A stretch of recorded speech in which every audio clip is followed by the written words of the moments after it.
ਦੀ ਵਜ੍ਹਾ ਤੇ ਪਿੱਛੇ ਵੀ ਪਾਣੀ ਅੱਗੇ ਵੀ ਪਾਣੀ ਛੋਟੇ ਛੋਟੇ ਬੱਚੇ ਨੇ, ਉਹ ਥੱਲੇ ਸਮਾਨ ਸਾਰਾ ਹੀ ਆ ਗਿਆ ਸੀ ਤੇ ਉਹਦੇ ਵਿੱਚ ਕੋਈ ਸ਼ੈ ਨਹੀਂ ਹੈ ਸਾਡੇ ਕੋਲ, ਨਾ ਪਾਉਣ ਨੂੰ ਨਾ ਖਾਣ ਨੂੰ। ਮਸ਼ੀਨ ਹੈ ਸੀ ਉਹ ਵੀ ਥੱਲੇ ਆ ਕੇ ਖਰਾਬ ਹੋ ਗਈ।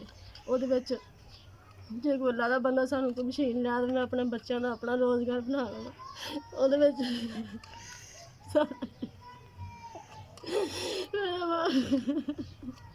ਥੋੜੀ ਕਮਾਈ ਕਿੱਥੇ ਮੈਂ ਪਾਵਾਂ, ਕੀ ਕਰਾਂ?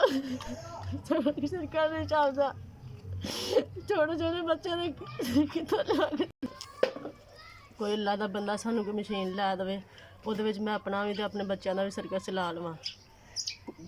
400-500 ਦਿਹਾੜੀ ਲਿਆਉਂਦਾ ਹੈ, ਮੱਝਾਂ ਨੂੰ ਪੱਠੇ ਪਾਉਂਦਾ ਕਿਸੇ ਦੀਆਂ ਨੂੰ।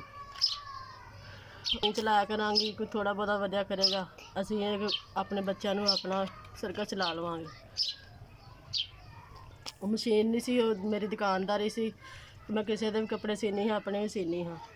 ਉਹ ਮੇਰੀ ਜਿਹੜੀ ਨਾ ਮਸ਼ੀਨ ਕੋਈ ਲੈ ਦੇਵੇ ਤੇ ਫਿਰ ਮੈਂ ਜਿਹੜਾ ਨਾ ਆਪਣਾ ਕੰਮ ਫਿਰ ਚਲਾ ਲਵਾਂ।